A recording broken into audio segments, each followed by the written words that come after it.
Баршаларыңызға қайырлы күн, менің алтын оқырмандарым, менің каналыма қош келдіңіздер. Сіздермен бірге өте дәмді, қатпарлы, қытырлақ қаттама дайындағыңыз келсе, міндетті түрде видеомды соңына дейін көріп, қызықты маңызды жерлерін жіберіп алмаңыздар.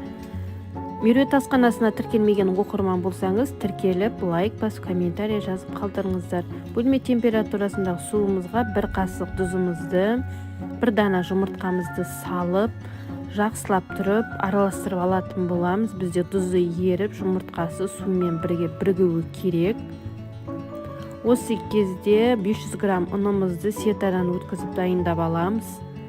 Аз-аздан сала отырып, бізде ұнымыз біткенше қамыр илейтін боламыз. Оның тығыздығына байланысты, егер қолыңызға қамырыңыз жабысып жатса, оны қосымша пайдалансаңыздар болады.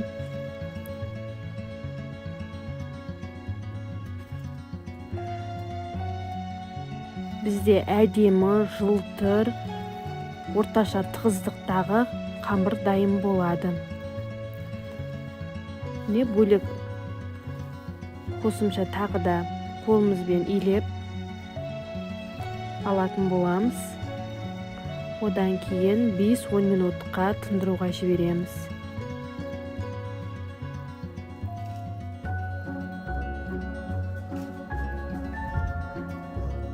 Менің каналым өте пайдалы, каналымда түрлі рецепттер бар. Құрамы қолжетімді, дәмді, өзгеше, ерекше тағам іздесеңіз, міндетті түрде менің каналымнан табасыздар. Біздің қамырымызды илеп болдық, енді 5-10 минутқа тындырамыз. Бетін осындай салапамен жауып қоямыз. 5-10 минут уақыт өткеннен кейін тестімізді алып екіге бөлетін боламыз.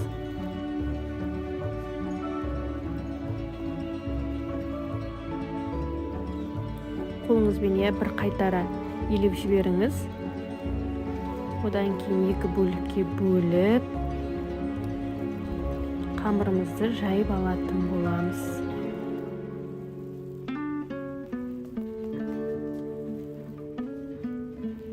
Екінші бөлігін демалдыруға қоямыз.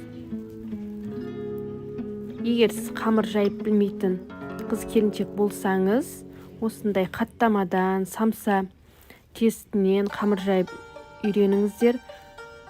Қатты доңғалақ етуді қажет етпейді. Осындай қаттама самса пісіріп қамыр жайып үйренсеңіз болады.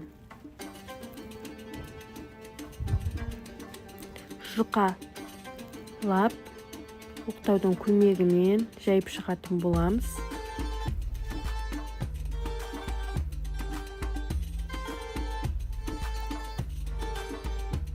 Менің каналымда күнде жаңа рецепттер салып отырамын. Мені бақылап, қолдап, қарап жүріңіздер. Сіздердің қолдауларыңыз міндетті түрде Меруерт асханасына керек. Тіркеліп, лайк, комментарий жазуды ұмытпаңыздар. Достарыңызбен бөлісуді де ұмытып кетпеңіз.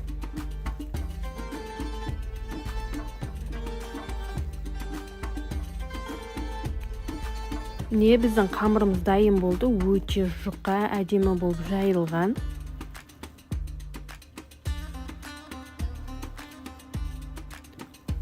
Сексен 2% сармайымызды ерітіп алып, үстіне жағып шығатын боламыз. Бір тегіс етіп барлық жеріне осындай арнайы кесішкімен. Сармайыңыз жоғарғы сапада болса, тіптен жақсы. Сіздің қаттамаңыз қытырлақ, хрустящий болып шығады. Осындай етіп аз көктен, көк бияздан пайдалансаңыздар болады. Мен укроп пайдаландым. Жаз мезгілінде қатырып, тоңазытқышта сақтаған укробым. Видеосы өзімнің каналымда бар. Сол жерден қарап, сіздерде әдіс тәсілімен жасап, қатырып қойсаңыздар болады. Екінші жайылған қамырымызды үстіне жауып алатын боламыз. Екеуін теңдей етіп біріктіріп, одан кейін тағы бір слой сармайымыздан жағып, үстіне аз көгімізді сеуіп, орайтын боламыз. Дәл видеодағыдай жасаңыздар. Менің рецептім сіздерге ұнайды деген ойдамын. Міндетті түрде менің рецептіммен жасап, жанұяңызды меруерт асханасымен бірге қуантып қойыңыз.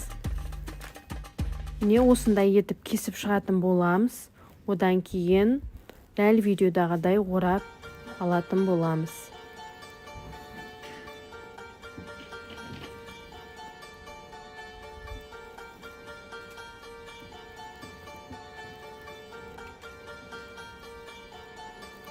Міне осылай етіп тартып орасаңыздар, керемет жұқа әдемі болып шығады.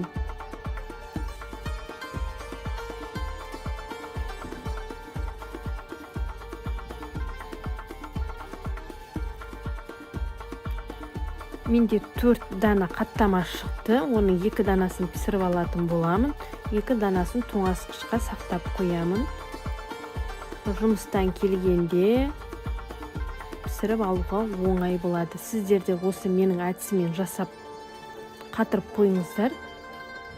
Өте дәмді, сочный болып шығады.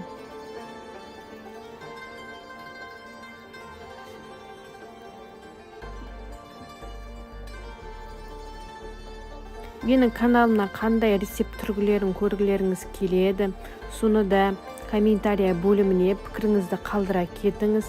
Міндетті түрде сіздің пікіріңізді оқып, кері байланыс жасайтын боламын. Бізде 4 дана қаттамамыз дайын болды. Енді кей өңірлерде пәтір-нан деп атап жатады.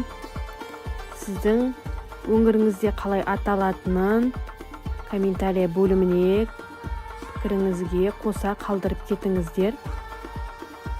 Біздің тоңазытқышқа бір 15-20 минутқа қатырып алдым. Енді оқтаудың көмегімен осылай дөңгелектеп, жұқалап, жайып шығатын боламыз.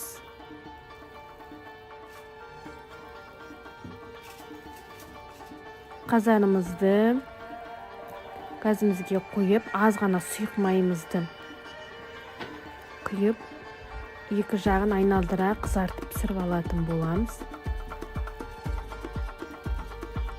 Сіздер де міндетті түрде менің рецептіммен жасаңыздар, ерекше дәмді болып шығады. Және де бір жасағаннан оңай шығатын қаттама. Менің рецептім сіздерге ұнайды деген ойдамын. Кері байланыс жасауды ұмытпаңыздар. Дәмді, әдемі болып піскен ас болсын.